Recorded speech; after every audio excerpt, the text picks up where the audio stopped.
starts actually in our interview process, where we tell them like our goal is for you to own something. Like we're interviewing for CAs right now, and that was the one thing that like made this girl light up. That was like, oh, like this isn't just like doing paperwork all day. She's like, I want to own something.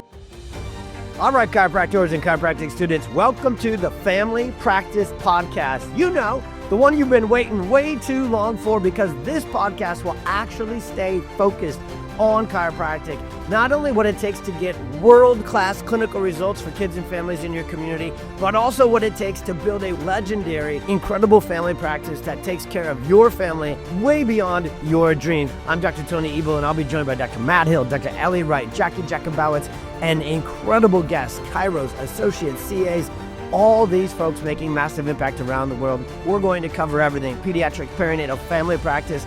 This is the podcast you've been waiting for, because moms and dads and families have always needed us. Now they're finally ready for us. I hope you're ready for the Family Practice Podcast. Let's go. All right, y'all, welcome back. The Family Practice Podcast is ready to let it rip again. This is another special, what we call sneak peek episode. So what we do within PX and within this profession is we love live events. Remember the COVID times and when you supposedly couldn't go to live events? Well, let's just be honest. Even here in Chicago and Illinois, where they tried to shut it all down and, leave everybody in fear, we still did live events. But what ifs? Truth is, nothing has more energy, more relatability, more just like, that's what I needed to learn. This is what I needed to do and figure out to grow my practice and go after my dreams and create that impact. Live events just have that energy. So we're pretty obsessed with them. We actually were just getting ready for the rest of our events this year, and the team was like, do you know we do 19 events this year? So we host 19. So that means most months, or half the months at least, have two. So we have a lot of live event energy, and we have a lot of live event content. Now, the majority of that would be out of place if you weren't at the live event, because there's so much kind of leading up to it. There's a certain level of delivery at these live events, because we know that, our members and chiropractors that are showing up to them, like they've been getting after it. So we can really, really, really get after it. And we do that on this interview with Doctors Lucas and Jodi Wiechman. These two, South Florida, I love this. They're from the Midwest. They went to Cleveland. They pour back into the Cleveland students like none other. You want to talk about really being catalysts and really kind of OGs of this huge movement that's happening right now with pediatric and family chiropractic down at Cleveland Chiropractic College in Kansas City.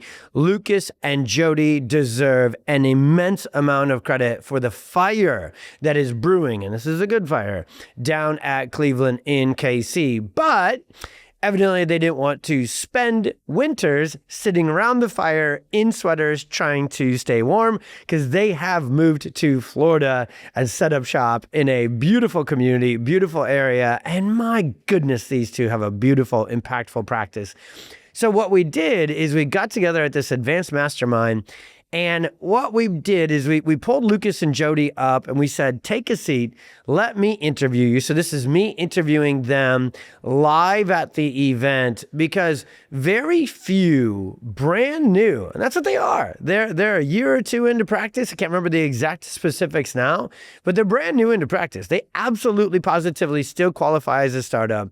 And when you hear not just their stats, that's awesome. That's important. My goodness, the number of lives they're reaching each week, the number of new patients coming in, the number of collections going into their family right after this interview, and just a little bit before this podcast, kind of repurposing and putting it out there before it releases.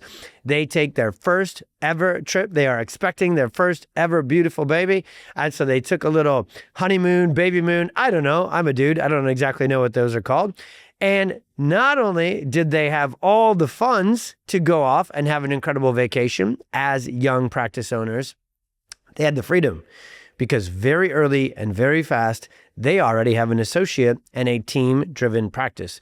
Now, I'm 17 years into practice, and I would say well over, it's at least, truthfully, it is. It's at least 70 to 80% of chiropractors I know that are in my season of practice, 15, 17, 20 years in, couldn't take a week-long vacation without closing their practice because it's still entirely dependent upon them. They have not leveled up their leadership. They have not figured out the associate, team building, culture building component of this. And I get it, by the way, I'm not throwing shade. It is the most difficult. If you've been listening to the podcast, I've talked about this a lot. Out of all the different kind of like categories of conversation that may come alive on the Family Practice podcast, leadership will be way and scaling through team, not just solopreneuring it and staying small and mom and popping it like chiropractic has done for so long. Net, each of us individually, so many chiropractors, hundreds of thousands of them staying small and never figuring out how to scale through team. That individually has collectively in aggregate really kept our profession small. Do you ever see medical doctors? Again, a few one-offs here and there. Do you see MDs practicing on their own? Do you see eye doctors practicing on their own? Do you see dentists practicing on their own? Do you see lawyers practicing on their own? Do you see accountants practicing? Do you need me to keep kind of beating this one down? How many other surface professionals collectively have allowed their profession to stay so small because they individually stay so small? So that's what this interview is about. It's really breaking down for Jodi and Lucas, how have you done this so well, so soon? What was the strategy? Well, actually, let me go in order. So we get into the mindset. Why did it matter to you to do it this way? And then once you have the mindset, what was the strategy? What were the systems? What were the action steps you took? So this interview is about that. Really figuring out, how did you pull that off so soon, so early? What was the mindset behind that? What was the strategy? What was the action steps? Like legitimately, very few chiropractors ever in their career figure out how to get that amount of freedom while the practice still grows, still creates impact. It's not just stepping out and the practice stalls out. No. That's actually pretty easy to do. And that's what most people do when they step out of practice. Their practice completely stalls because their team isn't as bought in and all in as they are. And so it doesn't grow without them. And that's one of the most frustrating things you can ever experience. And most chiropractors live that life. Not Lucas, not Jodi, not this crew. It's our obsession. We love teaching this stuff. We love digging into this stuff. And I really love the value you're going to get out of this interview. So let me tell you about Lucas and Jodi. This interview and what you're going to learn from them is not only going to be very inspiring, but it's going to be very strategic. The way that they each operate is significantly different while being the same. What's the same? Their mission, their vision, their core values, the impact they want to make, and the life they want to build. What's different? How they are wired. And it's funny and it's real. And pretty much all of you that are out there married, and especially if you work with your rock star spouse, you know that that's actually the strength that God has given you. Is if you were the same, that would actually limit your potential for impact. And so we actually break down, hey, Lucas, what was your role over here? Hey, Dr. Jodi, what was your role over here? And so this interview is not only very inspiring, it's very strategic. So why pediatrics? Why those things though? So Dr. Jodi's story began with a childhood chronically filled with illness.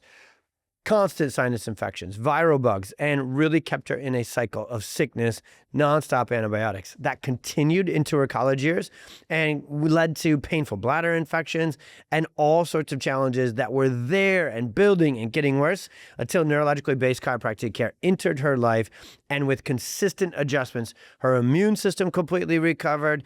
Everything got better. And that story of her, and she shares it even more in this interview, really, really led her to become obsessed with chiropractic, went to chiropractic school, and is now so dedicated to not only dealing hope, but hey, that's what gets the conversation started. You still got to get results. So Dr. Jodi is a clinical wizard, and she knows to the T what it takes to get kids and others out of that familiar, unfortunately to her, cycle of chronic sickness. And Dr. Lucas's story is equally powerful. As a baby, he faced tons of challenges from a difficult birth experience that really left his nervous system stressed. It caused him to be fussy, inconsolable. That led to tantrums in the toddler years, trouble focusing in school, teenage years. He was exhausted and unmotivated.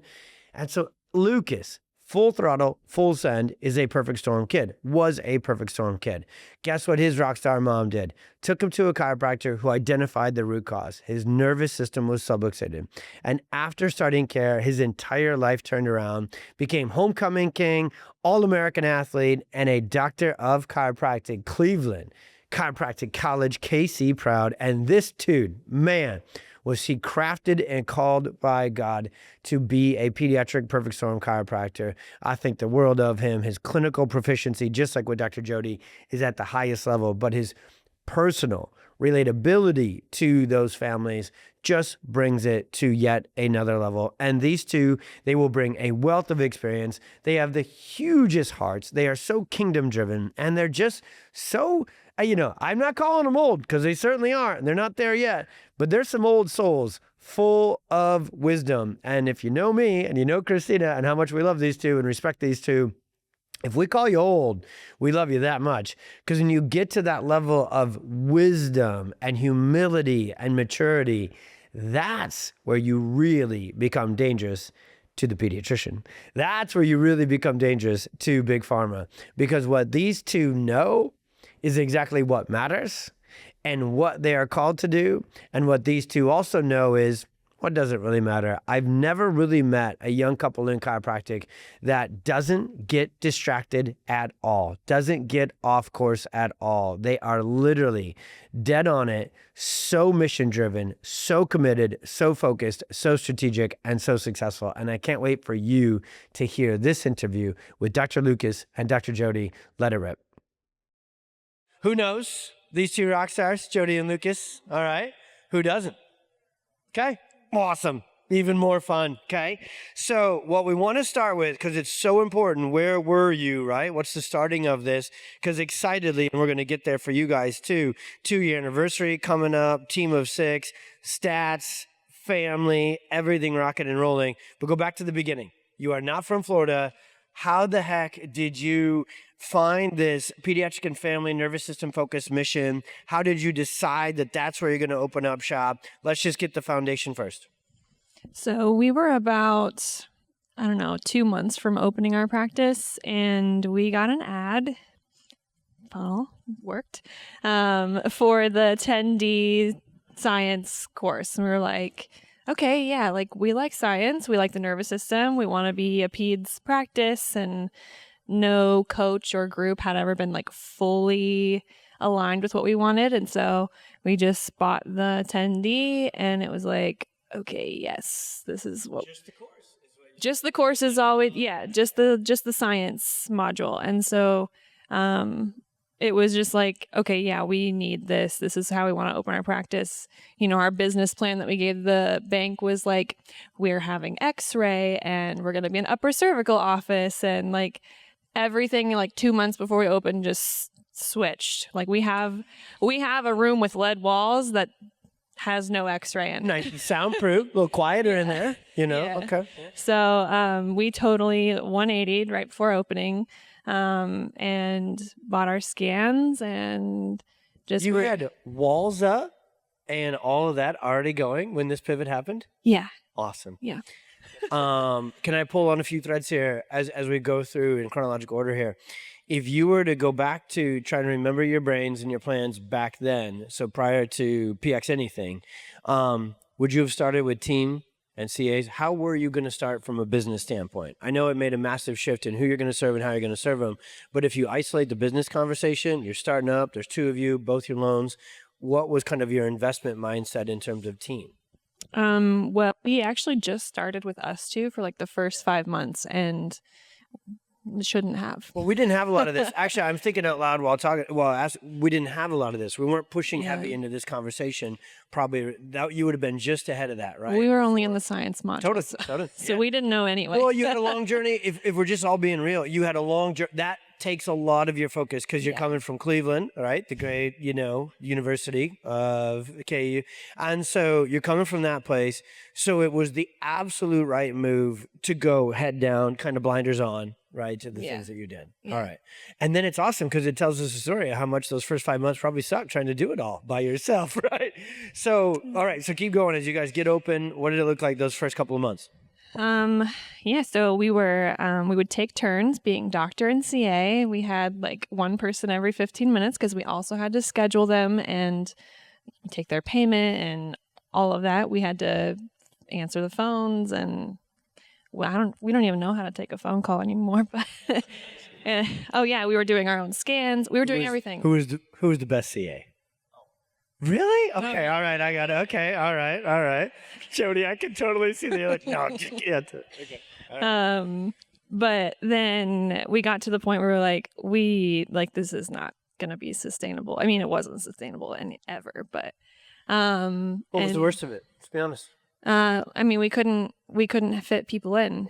Yeah, because you knew more you had to have that transition that we were part of every single time. So we went to hire a CA about 3 months in, and we went through like this 2-month process with this one person who we were so sure, and then it fell through. And so then we had to start all over, hired our CA. At that point, we were too busy to train her.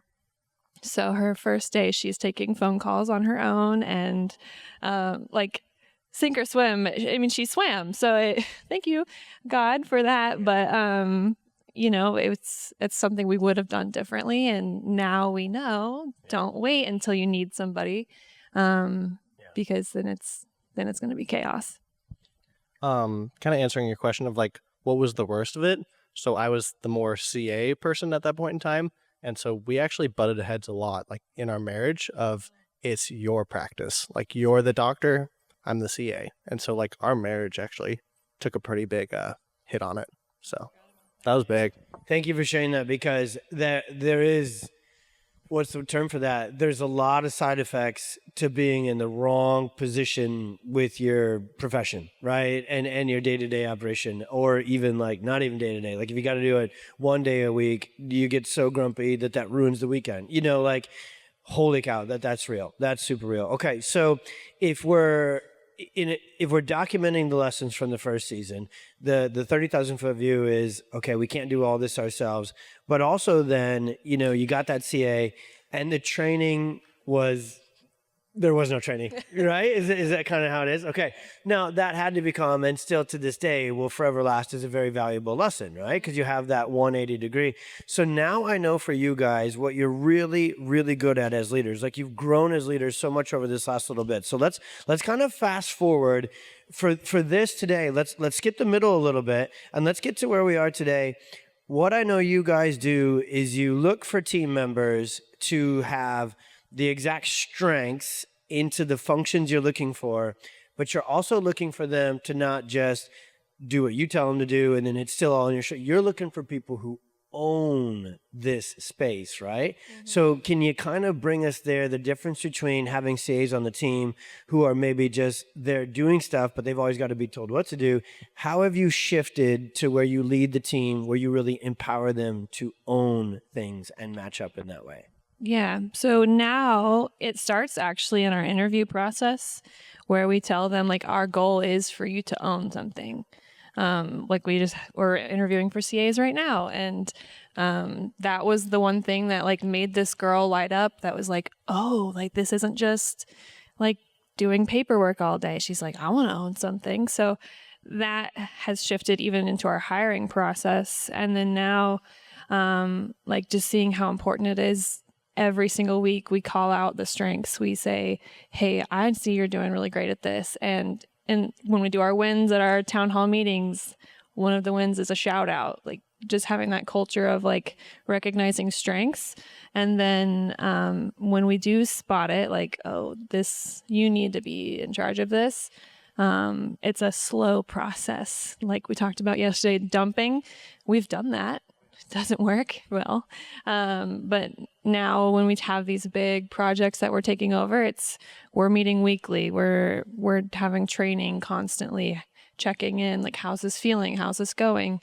And then it kind of reverses to where they're checking in with me, like giving me updates because they're feeling more confident. And then it just becomes less frequent. So what I'm hearing, if I'm taking notes, it's if I want team members to truly own something, not just be, part of the process, to own it, swim all the way upstream, communicate that as the desired goal and outcome, you see energy shift in the interview, don't you? Where they're like, oh, whoa, okay, that's different. Okay, so get up front. If you felt the burn of people not owning it, swim all the way upstream and fix it up front. And second, one function at a time. Huh? Well, it's not necessarily like, cool, you want to own some stuff? Here's 17 things, right? Okay, so one, do you have a timeline around that at all? Like kind of, and I know every function is different, so they're going to have a different amount of time that you would need to spend kind of training and getting somebody to that ownership level. But, or maybe even throw an example out from recently where maybe you handed something to a CA who didn't own it before and now they do. How long did that take and what did that kind of look like? I feel like, well, just to know that they're ready to own something and what it is that they want to own is like 6 months. That's like how long it takes just to like fully get the big picture of where we're going as a team, what the vision is. And then the like handoff process is 90 days usually. Yeah. Gold. Awesome. So you're not stressing for 6 months, get in here, get immersed in the culture, become a part of this. You get to know us. We get to know you. Bam, now we know you. We're going to get you to own this. Let's spend the next 90 days doing it. Yeah. Cool. This guy's got something to say, Jodi. I do. Something that was really big for the CA's like ownership was their title. So we have a community connections queen and then a scan master. And a lot of it kind of came from the idea of like Jackie changing like care CA to like care advocate, like a more empowering name. So like that was a big change the what's it called? Identity. Change the identity. Tony Robbins talks about like change your identity and a lot will change from there. Like changing their identity as CAs. Matt has been running with that in the office. Word swaps, right? Matt is literally just playing with this. There's clinical ones. We do this clinically, right? We have a bunch of word swaps we've created that like, we don't say spine, right? And it's like, oh my gosh, how big of a deal is that? Turns out massive, right? And awesome. Thanks for adding that because that is genius and it's probably going to be unique to your team, right? And the vibe that you bring to it, which is exactly where we're going next because you guys are building this incredible culture and your culture has empowerment to it, right? It has togetherness to it and it has empowerment. So I love this question. So I'm going to read it as is. How do you create a culture where team members do feel empowered to take initiative and the D's make decisions within their roles? How have you done that? That's culture now, right? Culture expectation to take initiative, become empowered, make decisions. How? I mean, I already kind of touched on the empowerment of like verbally telling somebody and publicly telling somebody about how great they are at something. And then I think also like recognizing individual strengths is the big part. I've a big, probably like my number one core value of ours is trust. And so we talk a lot about one, being trustworthy, and then also like in return, trusting someone. I mean, it's our baby. So like it's a big deal for them to be able to take a big piece of it. And then also a big deal for us to let go of a big piece of it. So the trust piece is something we touch on a lot too. And then you pointed out, that's what I keep hearing you come back to first thing. You're like, I'm going to always be watching for it. I'm going to always point it out because then you're watering it. Then you're fertilizing it, right? And you're reinforcing. That's what we're looking for. That's in a team meeting. That's the leader's job. When you see the actual action, embodiment, and impact of your core values and your culture and a team member owning something, when you see it happen, I love Jodi said privately and publicly. Beautiful. Because like they get a lot of value out of it, I think, privately. You see them come alive when you do it in that team meeting, right? And they get to recognize amongst their peers and doing that. Genius. Awesome. Cool. Real quick, I forgot actually, speaking of your baby, well, the practice baby, okay? 2-year anniversary. So we're working on potty training and stuff here, coming up with the practice and getting that going. Give us, and I forgot to ask that, where are you guys at? 2 years in, what's the team size? What's the stats? Kind of give us the overview of where you're at. So we have 3 full-time CAs and I mean, we 2 doctors. This was our associate doctor's first week. So she's 3 days in. Wonderful. People keep asking how it's going. And I'm like, good. She met people. It's great. But so we have a team of 6. We're looking for another CA to start this quarter. And then we're at like $350 a week for patients, 30-ish new per month. Can I just ask Yeah. for you two? And again, I'm the worst at asking this and getting into this frame of it, but it just struck me there. How's your family's ready to go? How's your personal life? How's your finances? How are you guys doing? Like, how's life? How's home? How's this? You're 2 years into practice. How's it going? Well, we found out we were pregnant, and the next day we moved into our first house. So we bought a house. We just booked a Hawaiian baby moon. So we're doing it. It's Awesome. I love it. I wanted to get at least a minute on that because I know you two. You're so kingdom driven and impact driven. I mean, it's just it's all I know you to be. And so sometimes we can get so into that.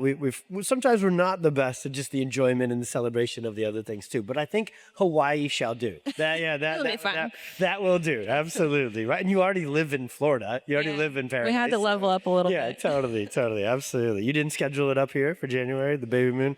Okay, all right. What about this? So we've been crushing the good stuff, right?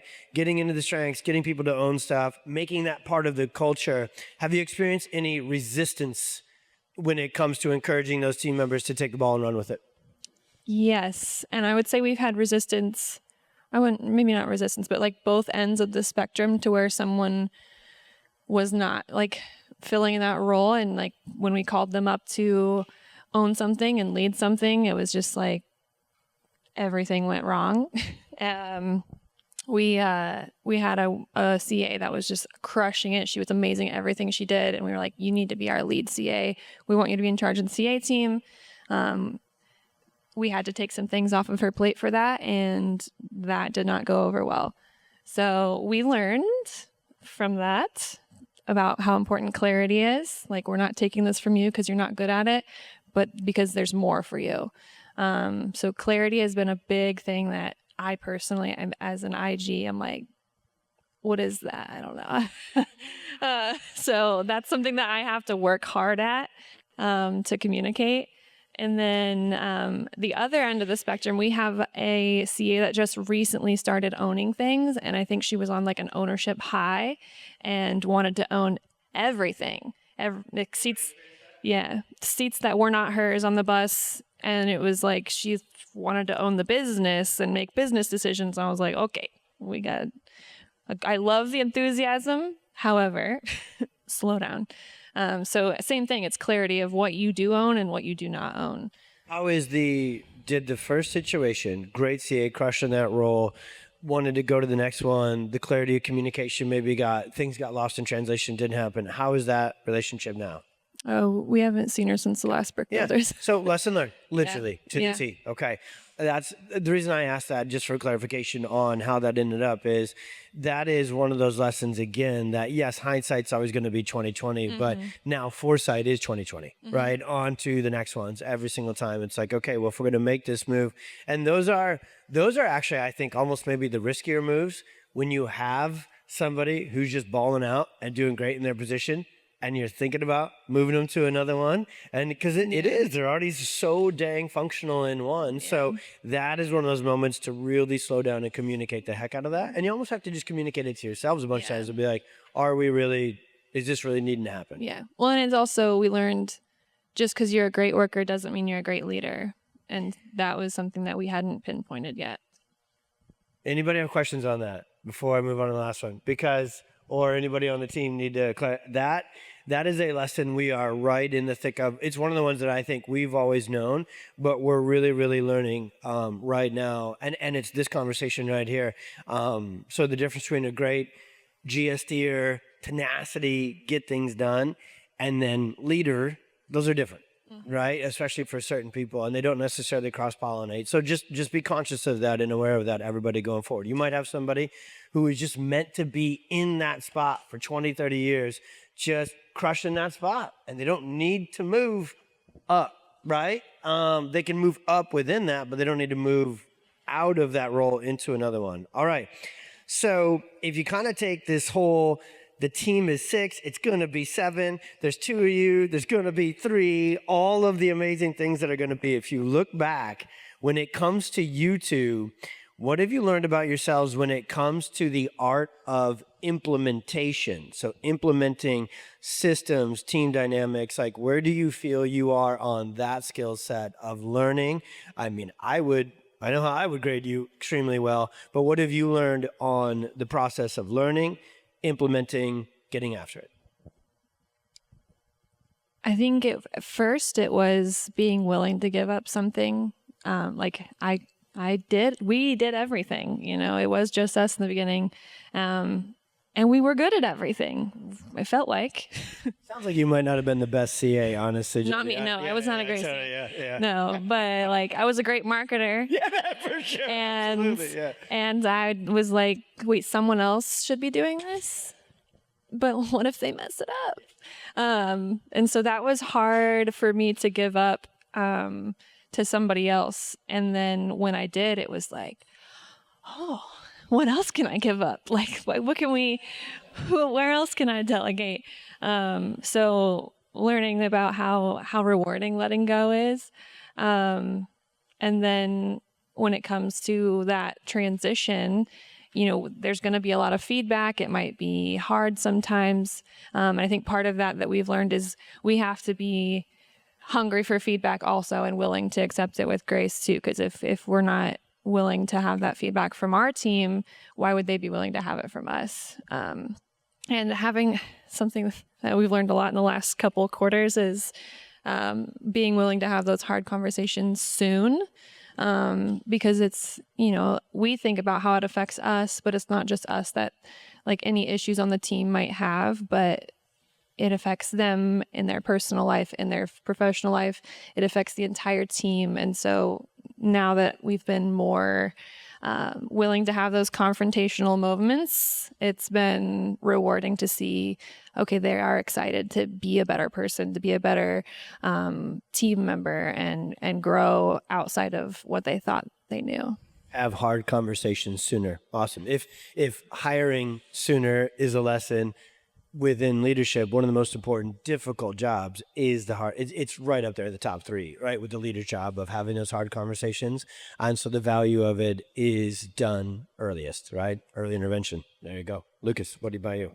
Something that's been rewarding and reassuring is every time we hire someone that's like a really good fit, especially like culturally, we explode. So it'll bump up that base camp, like bumps up really quickly. And God's just like, you did this well. Or I don't know if we did it well. Something went well and like keep it up kind of thing. It's every single time. So do you totally have a entirely different outlook on hiring now where you really can't wait, right, for the next one? Oh, yeah. That is us. Guys, if you didn't hear that, when you have this dialed in, which you do, we're teaching it. We're doing it all the time. When you have it dialed in, you literally, the button to hit the next base camp isn't the next marketing move, and it's like the next team member, right? Because that is, which will probably deploy marketing that you couldn't get to right now, right? And everything else. It really is that base camp bump up is an A++ player. But what does an A++ player need to have to perform at that level and grow the practice? They need A++ leaders. They need an A++ vision. They need an A++ culture. None of these, we anytime we're in a half-hour presentation or conversation, we'll isolate one of them and we'll say, hey, we're going to talk about this of these core things right here, but they all coalesce together. They all absolutely come together, and you guys literally have it together. If you didn't kind of notice the other choice we made, we want to show everybody in this room and this profession something different. 2 years into practice? 1.5 year into practice? Okay. Team of 6 going on 7, right? Team of 7 going on 8. If we count your husband, we get an 8 and some change. Okay. Yeah. Oh, he is kind of? Okay, right? With it kind of next to his name. So the most amazing thing is this is now established just stability. They have so much growth that can come from here for their practices that is not going to bury their lives, because their lives are about to take off. Their lives are literally about to change in the best of ways with kids and wanting to take kids to Hawaii and doing these sort of things. So the earlier you can lay the foundations of a real, actual BA business, which is built upon brand and built upon team. So what we wanted to do is to say, oh, this team building leadership thing isn't for your freaking 20th year of practice. It's for your first 5 months of practice, right? And it's your first every single stage. Amen. Yeah, so we a big round of applause. We love you guys like crazy. Seriously. Oh, amazing. That was the best. And the greatest thing ever, too. Hey, yeah, here you go. Hey, Dr. Tony here, and I wanted to say thank you for listening to the Family Practice Podcast. If you enjoyed this episode, like and subscribe to the show so you don't miss a thing. Also, if you're looking for more content from us, you can absolutely subscribe to our newsletter, watch exclusive episodes on YouTube, and dive deep into the articles and blogs on our website. All of this is linked in today's show notes. Thanks again, and we'll see you on the next episode.